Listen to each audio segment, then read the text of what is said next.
Ce soir-là, il faisait très froid. C'était la fin du dernier jour de l'année. La nuit était déjà tombée sur la ville et au milieu des rafales de vent et de neige, une pauvre petite fille marchait sur le trottoir. Dans son tablier, elle portait des allumettes. Allumettes? Vous voulez des allumettes, monsieur? Regardez-moi ça, si c'est pas une honte de laisser traîner des enfants dans la rue à une heure pareille, enfin. Allumettes? Allumettes? Vous voulez des allumettes, monsieur? Mais non, Prenez ma mes petite fille, allumettes. mais non, tu vois bien que j'ai un briquet. Mais dis-moi, mais pourquoi es-tu pieds nus? Mes pantoufles étaient trop grandes pour moi. Alors je les ai perdues en courant. Eh ben oui, il fallait les ramasser. Un méchant garçon les a prises, il les a jetées dans la rue, alors les voitures les ont écrasées. Le garnement. Allumettes? Monsieur, vous voulez mes allumettes? Allumettes? La journée finissait et la petite fille n'avait pas encore vendu un seul paquet d'allumettes. Personne ne lui avait fait l'aumône de la moindre pièce de monnaie. Tremblante de froid et de faim, elle se traînait de rue en rue, image vivante de la plus cruelle misère. Allumettes, prenez mes allumettes, monsieur. Des flocons de neige couvraient sa longue chevelure blonde qui lui retombait sur le cou en jolies boucles. À toutes les fenêtres brillaient des lumières. De presque toutes les maisons sortait une délicieuse odeur d'oie rôtie. Prenez mes allumettes, monsieur. Monsieur, prenez mes allumettes. Harassée, la pauvre petite fille se blottit dans une encoignure entre deux maisons. Mais elle grelottait et frissonnait encore plus qu'avant. Et cependant, elle n'osait pas rentrer chez elle. Pas une petite pièce à rapporter. Son père la battrait certainement.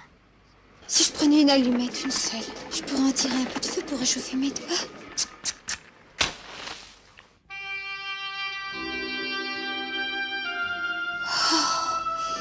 Oh, quelle belle flamme! Il sembla tout à coup à la petite fille qu'elle se trouvait devant un grand poêle en fonte garni d'ornements de cuivre. Le feu ronflait. Oh, quelle bonne chaleur il répandait!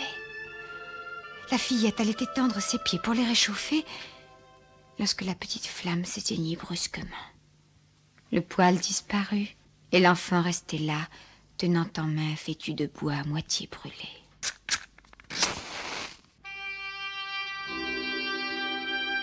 La lueur de la seconde allumette se projetait sur la muraille qui devint transparente. Et la petite vit ce qui se passait dans la salle derrière. La table était mise. Elle était couverte d'une belle nappe blanche sur laquelle brillait une superbe vaisselle de porcelaine.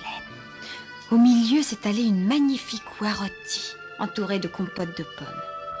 Et voilà que la bête, un couteau et une fourchette plantés dans la poitrine, se met en mouvement et vient se présenter devant la pauvre petite fille.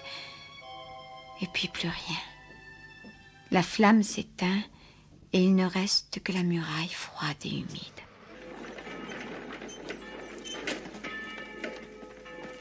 L'enfant prend une troisième allumette.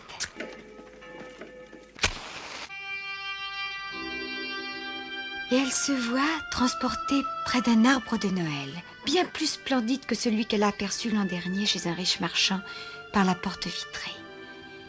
Sur ses branches vertes brillent 1000 bougies de couleurs. De tous côtés pendent des bonbons transparents, des joujoux dorés, une foule de merveilles. La petite étend la main, mais l'allumette s'éteint. L'arbre semble monter vers le ciel et ses bougies deviennent des étoiles.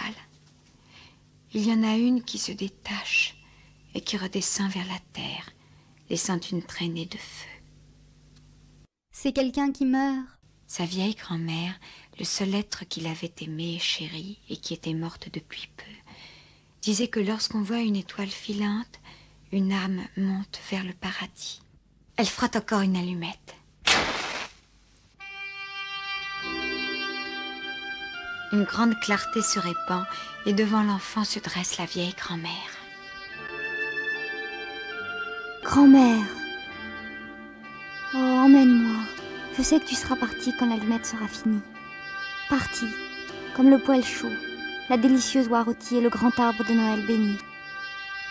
Ses vêtements reflétaient une lumière éclatante. Son visage était si doux et si plein de tendresse. Et l'enfant allume une nouvelle allumette, et puis une autre, et puis une autre, et enfin tout le paquet pour voir la bonne grand-mère le plus longtemps possible. Et cela fit un éclat de lumière plus brillant que le plus beau clair de lune. La grand-mère n'était plus cassée et courbée, comme lorsqu'elle avait quitté la terre. Toute transfigurée, elle prit la petite dans ses bras et s'élançant dans les airs, elle la porta bien haut, en un lieu où il n'y avait plus ni froid ni chagrin, devant le trône de Dieu.